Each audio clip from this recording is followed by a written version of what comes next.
स्वस्ति नस्तारक्षो अरिष्टनेमिः स्वस्ति नो बृहस्पतिर्दधातु। ओम शांति शांति शांति। नारायणं नमस्कृत्य नरं चैव नरोत्तमं देवीं सरस्वतीं व्यासं ततो जयमुदीरये। कार्तिकेयं करिष्यामि प्रातः स्नानं जनार्दन प्रीत्यर्थं तव देवेश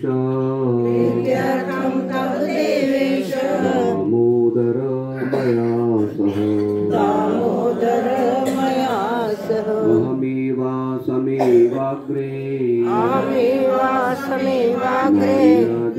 सदसत्परम्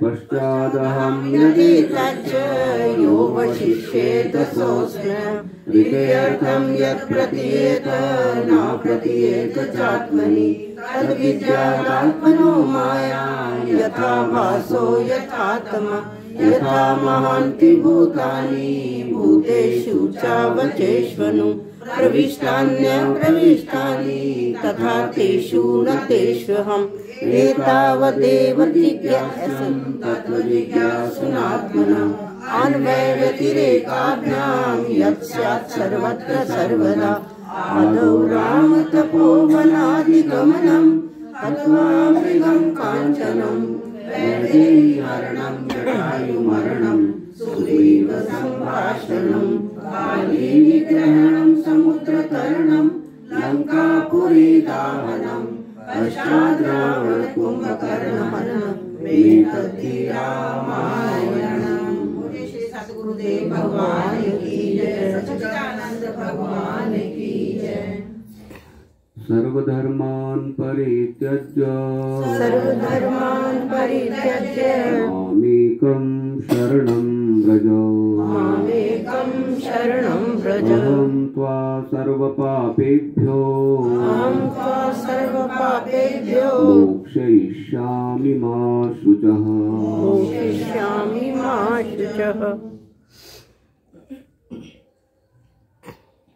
भगवत चरण अनुरागी भक्तवृंद, आज के दिव्य प्रभात में श्रीमती विजय गुप्ता जी, श्रीमान अशोक गुप्ता जी, श्रीमती निधि, श्रीमान अमित जी और हमारी कंजक लाडली प्रणया, जो छोटा है रियांश, आयांश, कृष्ण स्वरूप बाल स्वरूप आयांश,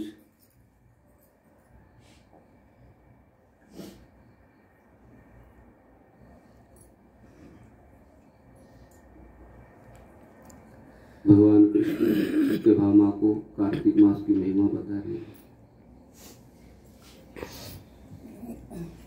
और कल गोपाष्टमी है।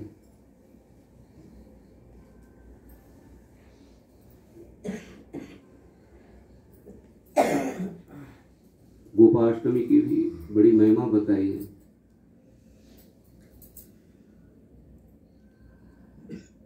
स्कंद पुराण, पद्म पुराण में और स्मृति ग्रंथों में भी गौ की महिमा बहुत गाई है।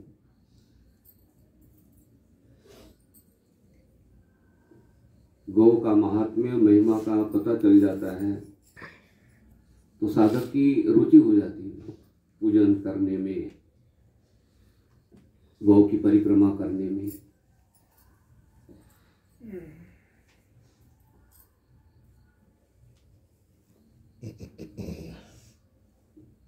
पीतल की चैन है और एक सोने की चैन है, और ये पीतल की चैन है, सब पता चल गया तो चैन कहीं भी रख सकते हैं हम। और सोने की चैन है, पता चल गया भी 80,000 के, तो कहाँ रखोगे हम? 1.5 लाख का, 2 लाख के, 3 लाख के सोने की कड़े और 80,000 की सोने की चैन। तो घर में फंक्शन हो तो वो कहाँ पर रखना चाहिए? वाजिबेशन के पास, रसोई में। उसकी महिमा आपको पता चल गई, वे चीज बहुत महंगी है, इसको संभालना पड़ता है। ठीक उसी तरह से गौ की परिक्रमा करने से 33 करोड़ देवताओं की परिक्रमा करने का फल प्राप्त हो जाता है। तो 33 करोड़ देवताओं की परिक्रमा कब आप करोगे? कितने मंदिरों में जाओगे, कितने तीर्थों में जाओगे? और गौ को एक ग्रास घास हो या पेड़ हो, जो होता है ना आटे का, वो हिलाते हो तो कहते हैं 33 करोड़ देवता और सहस्त्रों ब्राह्मणों को भोजन खिलाने का जो फल है वो फल प्राप्त हो जाता है।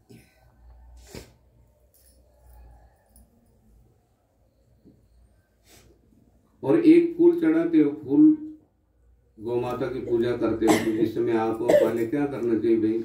लोटे में जल होता है ना, थोड़ा सा जल चरणों के पास में, ठीक है? गौ शांत होनी चाहिए थोड़ा, वो तो आपको प्रयास करना होता है। गौशाला में थोड़ी सुविधा होती है, आप दूर खड़े होते तो पूजा कर सकते हैं, ठीक है? जो गौ शांत होते हैं ना, मतलब ध्यान रखना पड़ेगा, ठीक है? और पहले पूजा करना चाहते हो गौ की तो कहते वो ग्रास है, खाने वाली चीजें आप डाल दो, तो वो टोकरी में है किसी चीज, वो खाने में लग जाती है, आप आराम से पूजा कीजिए, ठीक है? तो एक पुष्प चढ़ाते हो, गौ की पूजा करते हो, तो 33 करोड़ देवताओं की पूजा करने का फल प्राप्त हो जाता है। गौ की आरती करते हो तो कहते सभी देवताओं की आरती करने का फल प्राप्त हो जाता है। सहस्त्रों ब्राह्मणों को, मतलब हजारों ब्राह्मणों को भोजन खिलाने का जो फल है, अन्नदान करने का जो फल है, वो फल साधक को गोग्रास, ठीक है, कोई चीज खिलाते हो तो उससे प्राप्त हो जाती है।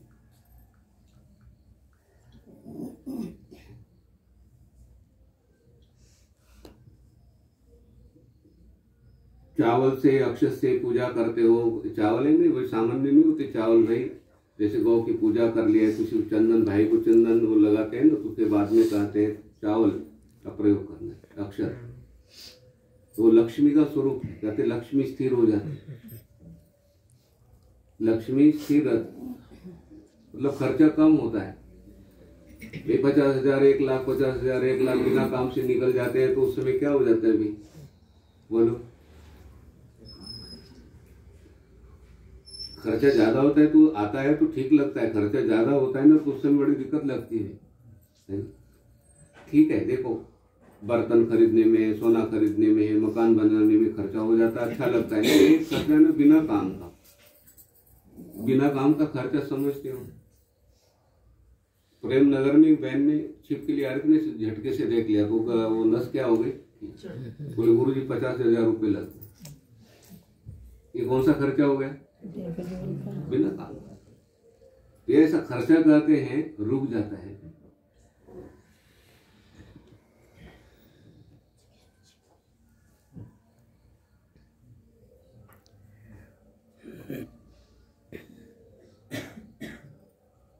वनस्पतियों में तुलसी, पक्षियों में गरुड़, देवताओं में भगवान विष्णु, नदियों में गंगा, और महीनों में कहते कार्तिक महीना, कार्तिक मास। इसमें स्नान का, दान का, ध्यान का, जप का बड़ा फल बताया।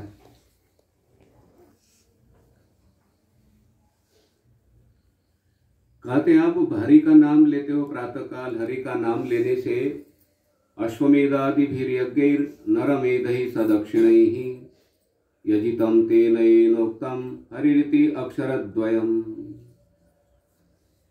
कहते जिसमें आप हरि उच्चारण करते हो, हरि उच्चारण करने मात्र से कहते आपको अश्वमेध यज्ञ आदि दक्षिणाओं के साथ, कैसे दक्षिणाओं के साथ अश्वमेध आदि यज्ञों का जो फल है वो फल आपको प्राप्त हो जाता है भाई। पूर्व समय में जब यज्ञ होते थे तो उसमें स्वर्ण की मुद्राएं देनी पड़ती थी। स्वर्ण की मुद्राएं बोलना बड़ा आसान है। वो छोटा सा बिस्किट एक भक्त ने लाया मुझे दिखाने के लिए, मैंने दिखाओ कैसे, गुरु जी देख लो बिस्किट है। बोले कितने का? बोले 1.5 लाख का है। सोने के बिस्कुट होते हैं।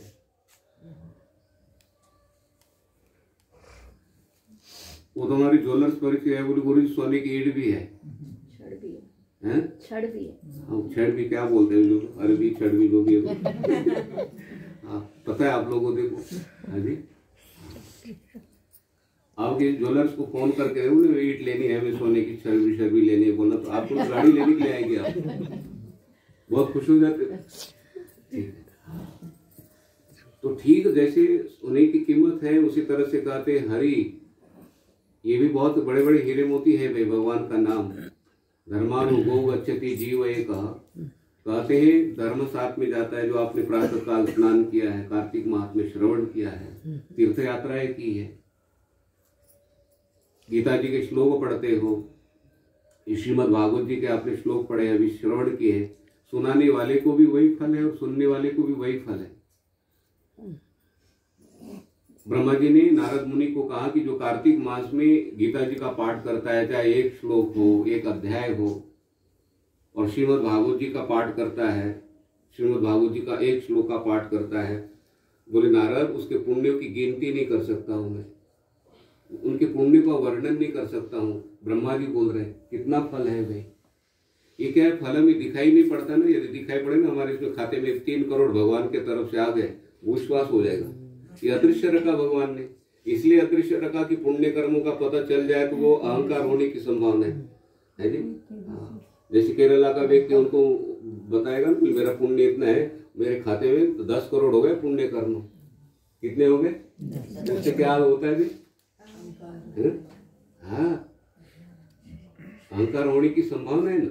इसलिए भगवान ने उसको क्या कर लिया है, भक्तों के अंदर में अहंकार ना आए। ठीक है, ये काम, क्रोध, लोभ, ये सारे शत्रु है ना, अहंकार आदि जीवन को बिगाड़ते हैं।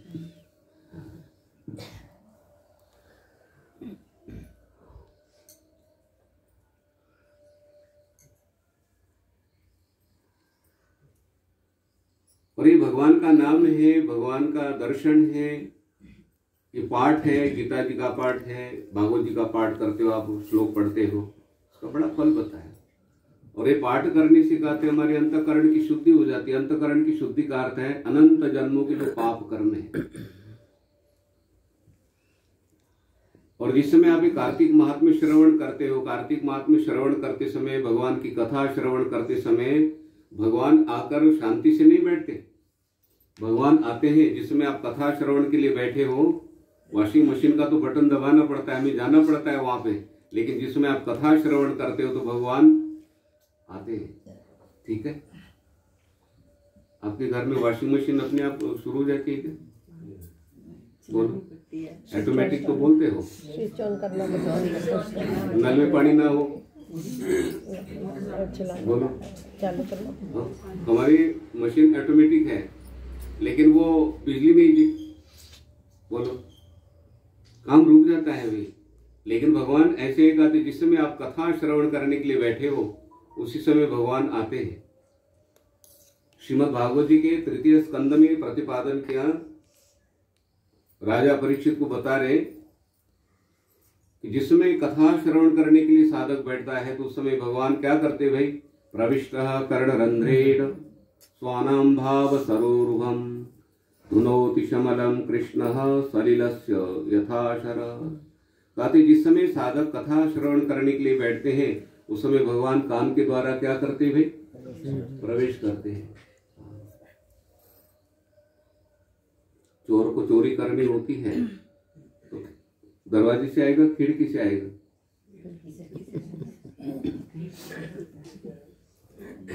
तो हमारे जो चोर बोलते हैं ना भगवान को, माखन चोर बोलते हैं ना, ठीक है, माखन चोर बोलते हैं, लेकिन माखन की चोरी करते ही नहीं है, माखन की चोरी करते ही नहीं है। जिस समय माखन की चोरी कर रहे थे तो इंद्र देवता आदि आ गए। ये पांडव गीता के अंदर भी बड़ा दिव्य श्लोक आया है। तो भगवान समय इंद्र देवता आदि विचार कर रहे भाई, त्रिलोकीनाथ प्रभु जिनका अवतार हुआ तो उस समय नंद बाबा ने कितनी गौवें दान की थी? 9 लाख। कितनी जल्दी बोलते हो आप? 9 लाख राशि छोटी है? 9 लाख गौवें दान कर लेती। लाला का अवतार जन्म हुआ उस दिन 9 लाख गौवें जो नंद बाबा दान करते हैं, वो बालक दूसरे के घर में माखन की चोरी करने के लिए जाएगा? विचार करो। जिस ज्वेलर के दुकान के अंदर में करोड़ों का सोना है, उन्होंने सेक्टर में अंगूठी चुराने के लिए आएंगे क्या? ठीक है, बोलो, केरला की बात कर रहा हूँ। आएंगे? वो बोल रहे तुसी तो ऐसे ही लेकर जाओ, ठीक है। एक धार्मिक ज्वेलर्स है तो वो बोले मैं क्या लेने की आवश्यकता है, तुसी आए तो ये लेकर जाओ, गिफ्ट आपके लिए दीपावली के, ठीक है भाई। रिलेटिव है, मामा चाचा आगे दुकान के अंदर में, तो बड़ा स्नेह है तो दुकान लगी, सोने की चैन गिफ्ट दीपावली मेरी तरफ से, ऐसे बोलते हैं कि नहीं?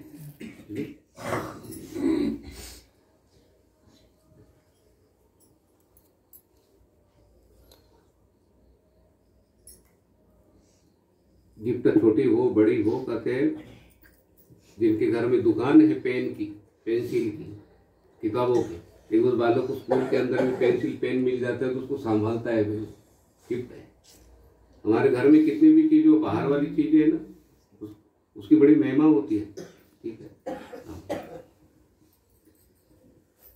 ये गुड़िया छोटी है ना, अभी बात कर रहा था मैं उनके साथ, जब छोटी थी तो मिश्री दी, बोल गुरु जी मिश्री रखो अपने पास। क्या चाहिए था उनको? काजू में खुश हो जाते। छोटे दिनों से मैं काजू दिया 2-3 बार। एक बार मैंने गुड़े में श्री ले लिया, थोड़ा मुख मीठा हो जाएगा, बोले गुरु जी रखो। बच्चे मन के साथ है। तो कुछ काजू का मैं लाड लिया है, जो चीज है ना, जो सजने में बच्चों को काजू अच्छे लगते हैं, है जी।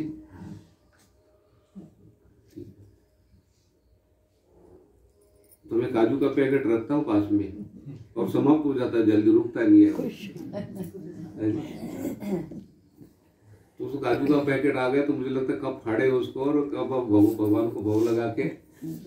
और 2 काजू का पीस है ना, तो वो खा लेता है एक पीस प्रसाद, है जी। वो रस वाला रसगुल्ला होता है ना, क्या बोलते हैं उसको? हाँ, वो पैकेट लाया उसने, रस चूर रहा था थोड़ा थोड़ा थोड़ा, अब हो गया। तो वो मैंने कहा भोग लगा के वो बहन को कहा कि आपको 5 पीस देता हो घर के लिए, बोले गुरु जी नहीं, ये नहीं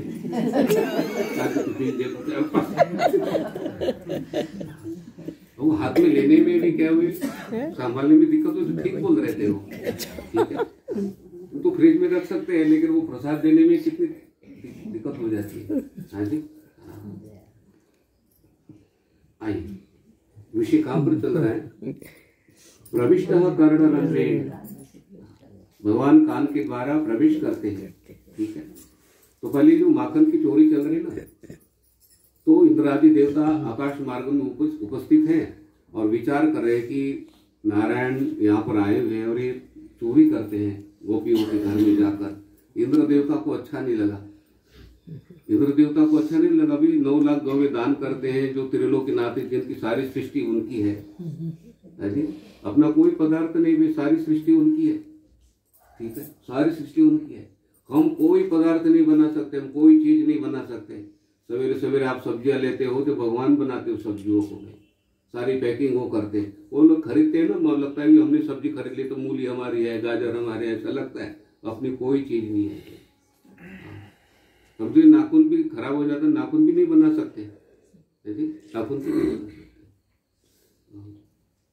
ये कंजक पूजन चल रहा था, नहीं तो कन्या इतनी बड़े बड़े नाखून, मैंने कहा बेटा इतने बड़े बड़े नाखून आपके? बोले गुरुजी मैंने खरीद के लाए।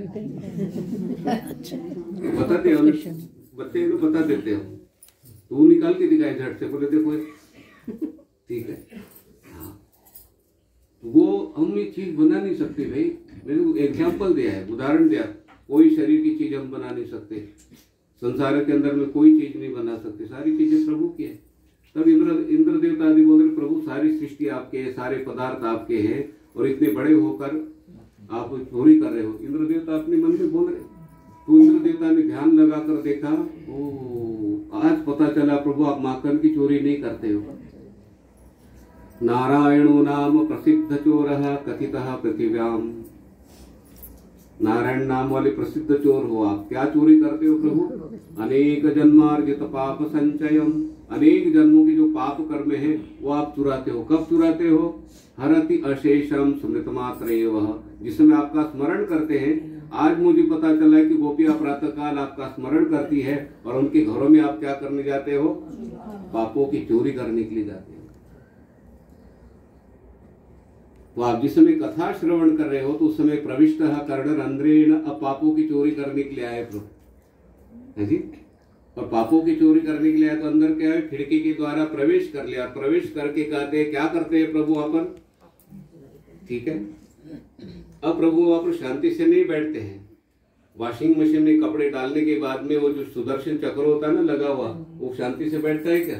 कभी इधर से घूमता है, कभी इधर से घूमता है, और आपके कपड़े को साफ कर देता है। और उसके अंदर में ध्यान से देखना, एक थैला लगा होता है, उस थैले के अंदर में क्या जाता है? हाँ, ठीक बोल रहे हो। ठीक उसी तरह से भगवान क्या करते, जिस समय पाप कर्म रूपी कपड़ों को धोना शुरू कर दिया है, उस समय सारा पाप कर्मों का मैल कहते प्रभु निकाल देते हैं। हरति अशेषम स्मृत मात्र एवं, कहते एक पाप कर्मों को भी कहते शेष नहीं रहने देते, क्योंकि एक पाप कर्म शेष रहा, विष्णु पितामह को कहा ना पड़ा, मनुष्य लोक में आना पड़ा भाई, और बाणों की शैया पर रहना पड़ा। वो गिरगिट को कांटों के ऊपर फेंक दिया था उन्होंने। अधमा गिरगिट था ना, तो तड़प रहा था, उसको उठा के कांटों के ऊपर फेंका, और इतनी झटके से फेंका वो कांटों के अंदर जाकर फंस गया, और सारे कांटे उस गिरगिट के शरीर में चले गए। गिरगिट ने कहा कि जैसे मेरी शरीर में कांटे घुसे हैं ना, उसी तरह से आपको भी दो भोगना पड़ेगा। ठीक है, वो कांटे ही क्या है? बाण बनकर आए, बाण बनकर आए। इसलिए प्रभु को लगता है भाई किसी को किसी प्रकार का दुख ना हो मेरे भक्तों को। जैसे माता पिता बोलते हैं मेरा बालक हर समय सुखी रहे, उसी तरह से त्वमेव माता च पिता त्वमेव, भगवान कहते भाई सारे जो मेरे बालक क्या है? सुखी रहे। हाँ,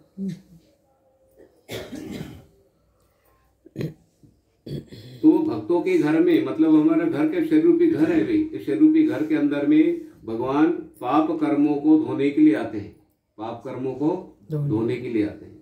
और सारे पाप, जिस समय कथा श्रवण करते ना, उस समय सारे पाप कर्मों को धोना शुरू कर देते थे।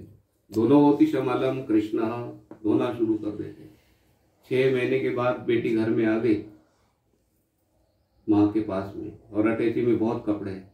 तो माँ बोलते बोले सारे बेटी कपड़े धोने हैं और उसके बाद सोना है, ऐसे बोलेगी माँ। भोजन करा के उसको बोलते जा पीछे वाले कमरे में सो जा, और धीरे से कपड़े निकाली अटैची में से, वो सारे कपड़े धो के डाल के प्रेस करके रख दी।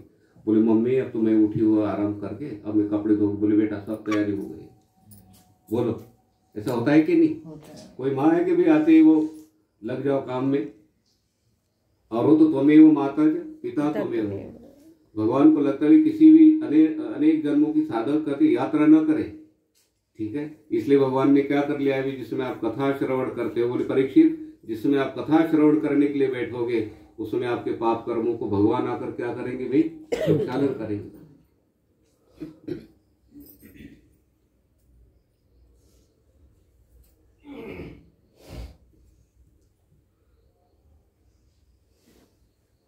कि कार्तिक मास पुण्य कमाने का सीजन है, सीजन चल रहा है। सीजन की कितनी दिन रह गए? 27 तक। 27 तक है। यहाँ से अनाज मंडी में कोई है? कोई परिवार है अनाज मंडी में जाते हैं दुकान हो जाती है? हाँ जी, हमारे मूलचंद जी परिचित है ना, मंदिर में आना जाना है तो मूलचंद जी आया करो। बोले गुरु जी मंडी में से ना 1 मिनट के लिए नहीं आ सकते, मुझे भोजन कभी कभी मेरा भोजन लेट हो जाता है, भोजन भी नहीं कर पाता हूँ मैं। तो वो बोली मेरा सीजन चल रहा है अभी, और सीजन चल रहा है अभी 3-4 महीने सीजन है, उसके बाद में फिर तो सीजन में क्या लाभ है उसमें? हाँ बोले गुरु जी ट्रक आ रहे सारा सामान उसमें, इसमें सीजन में हम पैसे तो धन मिलता है। अभी धन कमाने का बोले मेरा क्या है? सीजन है। और उसी तरह से हमारा सीजन कौन सा है? पुण्य कमाने का। पुण्य कमाने। क्या पुण्य कमाने का सीजन है? कहते तो जिस समय आप भगवान को तुलसी दल चढ़ाते हो, आप हर दिन श्रवण करते हो, एक तुलसी दल भगवान को चढ़ाया तो 100 मन सोना और 50 मन चांदी। गर्ग संहिता में कहा है? गर्गाचार्य जी बोल रहे भाई, ऐरो गैरो न तो गैरो नहीं। कौन बोल रहे? गर्गाचार्य जी बोल रहे हैं। गर्गाचार्य जी ने कहा कृष्ण भगवान के गुरु जी है वो, गर्गाचार्य जी कुल गुरु है। उन्होंने नाम रखे थे भगवान, ये बलराम है, ये कृष्ण है। और गुरु जी ने कहा भाई भगवान कृष्ण को तुलसी दल चढ़ाते हो आप, कितना फल कितना बताए? 100 मन सोना 50 मन चांदी। कितने जोर शोर से बोलते हो, बड़ा फल है। और जो आप भगवान कृष्ण के साथ चलते हो प्रभात फेरी के अंदर में, तो अश्वमेध यज्ञ का फल पग पग पर प्राप्त हो जाता है। और हमारा 9 सेक्टर तो इतना दिव्य है कि आंवले के वृक्ष भी लगे हुए रास्ते पर, कई तुलसी का वन दिखाई पड़ता है। ठीक है, ये तुलसी महात्म्य इसलिए श्रवण कराता हूँ। स्कंद पुराण के अंदर में सुमेधा और हरिमेधा तीर्थ यात्रा के लिए जा रहे थे। घड़ी में क्या समय होता है? 6:30। कोई बात नहीं, घड़ी को रोक लो।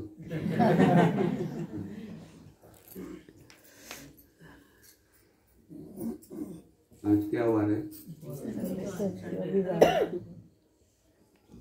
Today is Sunday, therefore don't worry.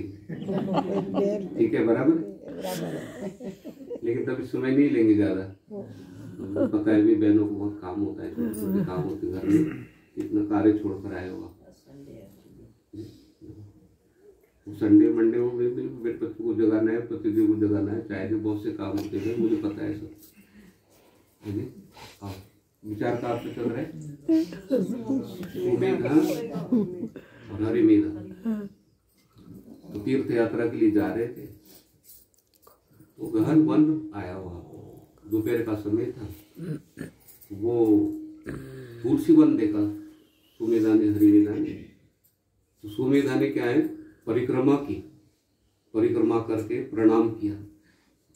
तो हरिमेधा ने कहा कि सुमेधा ये बताओ आप, कितने व्रत हो, ब्राह्मण हो, वृक्ष हो, कितने सारी चीजें हैं, और किसी को प्रणाम न करके जो छोटे छोटे पौधों को आप प्रणाम कर रहे हो। तो सुमेधा ने कहा कि अरे तुलसी का पौधा है, ये तुलसी वन है, तुलसी वन की बड़ी महिमा है। बोले मुझे बताओ। बोले वट वृक्ष के नीचे चलते, बहुत धूप है। ठीक है, अभी घर के बाहर हम खड़े हैं, धूप बहुत ज्यादा है, तो हम बोले आओ एसी रूम में बैठे फिर बात करते भगवान, कहाँ जाना है, मथुरा जाना है, वृंदावन जाना है। बोलते कि धूप में खड़े होकर बात करोगे आप, कड़ी धूप है। ठीक है, तो आओ एसी रूम में बैठते हैं तो बात करते। उसी तरह से हरिमेधा ने क्या कहा, सुमेधा ने हरिमेधा से आओ वट वृक्ष के नीचे बैठ के आपको महात्मा बताता हूँ। क्या महात्मा बताया सुमेधा ने? देखो, सुमेधा ने कहा अरे हरिमेधा, ये जो तुलसी जी है ना, जिसमें इंद्र का सारा वैभव समुद्र के अंदर में डाल दिया गया, तो शाप दिया ना दुर्वासा जी ने, कथा विस्तार के साथ में है। तो उसमें से ऐरावत हाथी सारी चीजें निकालते, 14 रत्न निकालने, उसमें साथ लक्ष्मी लक्ष्मी है। लक्ष्मी भी समुद्र से निकली है ना। जो आपने दीपावली को जन्मदिन मनाए, लक्ष्मी का जन्मदिन था वो। लक्ष्मी का प्राकट दिन मतलब समुद्र से प्रकट हुई उस दिन। तो लक्ष्मी का जन्मदिन बहुत अच्छी तरह से मनाते हैं, ठीक है। वो तो हमने विकास विहार में पूछा, मैंने कहा पटाखे कितने के तोड़े? गुरु जी 25,000 के। कितने? 25,000 ताट 25,000 खत्म।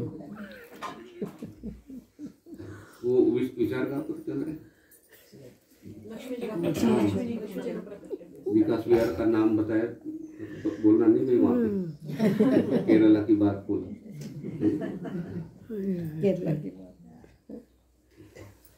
ऊपर के साधक होते बता भी देते थे, बात रखनी पड़ती है उनकी भी। लक्ष्मी का जन्मदिन मनाए ना, गुरु जी लक्ष्मी का दिन साल में तो आता है एक बार। मैंने कहा अच्छा है, मनाया धूमधाम से, बढ़िया है, ठीक है। तो विचार कहाँ पर चल रहा है?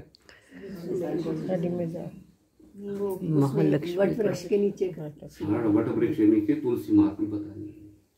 तो रत्न निकले लक्ष्मी जी आदि सारे, और बाद में फिर अमृत का कलश जिसमें विष्णु भगवान के हाथ में दिया गया। तो विष्णु भगवान ने अमृत की तरफ देखा, अमृत है, अमृत की तरफ देखा तो आनंदाश्रु उसका अमृत के ऊपर गिरे। अमृत के ऊपर गिरते ही कहते हैं तुलसी का पौधा प्रकट हुआ। तो तुलसी का पौधा भगवान को बहुत प्रिय है। तुलसी का पौधा और लक्ष्मी जी सभी देवताओं ने, ब्रह्मादि देवताओं ने भगवान को अर्पण किया। तो तब से तुलसी भगवान को क्या है भाई? प्रिय है। ये भगवान के आनंदाश्रु है। आनंदाश्रु की कीमत होती भाई, है जी। बहुत दिनों के बाद बेटा घर में वो पढ़ाई करके आया, हॉस्टल में रह कर आया, तो माँ के आंखों से क्या आते भाई? आनंदाश्रु आते हैं। आनंदाश्रु की बहुत कीमत है भाई। हाँ, बहुत प्रसन्नता होती है। तो प्रसन्नता होने के कारण क्या है? आनंदाश्रु। 1 महीने के बाद में पहली बार बेटा हॉस्टल में चला गया पढ़ने के लिए, और वहां से आ गया दिल्ली से, मुंबई से, बेंगलोर से। तो माता पिता को क्या लगता है? आते ही आनंदाश्रु। ठीक उसी तरह से अमृत की तरफ देखे भगवान, दर्शन किए तो वो आनंदाश्रु निकले, और आनंदाश्रु गिरते ही तुलसी का पौधा प्रकट हुआ। उसी समय से भगवान को तुलसी का पौधा क्या है भाई? प्रिय है। ये तो वृंदा आदि कथा बाद में हुई है, ठीक है। तो जिनके घर में कहते तुलसी का पौधा है, तुलसी वन है, उनके घर कहते हैं सारे तीर्थ निवास करते हैं। दूसरा कहते रोग का, आयुर्वेद में तो रोग का निवारक बताया। तुलसी के पौधे से ऐसे वाइब्रेशन निकलते, कहते कैंसर के कीटाणुओं को क्या करते हैं? हाँ, और ये सांप सर्प बिच्छू ना उसको रोकती है वो, ठीक है। ये तो वैज्ञानिक चीजें आपको बता रहा हूँ। तो तुलसी का पौधा सामान्य नहीं है भाई। इसलिए तुलसी दल कहते हैं भगवान को प्रतिदिन चढ़ाने का नियम बनाइए। और तुलसी की लकड़ी के द्वारा कहते हैं दीप प्रज्वलित आप कीजिए तो 1 करोड़ दीप दान करने का फल प्राप्त हो जाता है। तो मैं अधिक ना बोलते हुए अपनी वाणी को विराम देता हूँ। तो कल गोपाष्टमी है। गोपाष्टमी में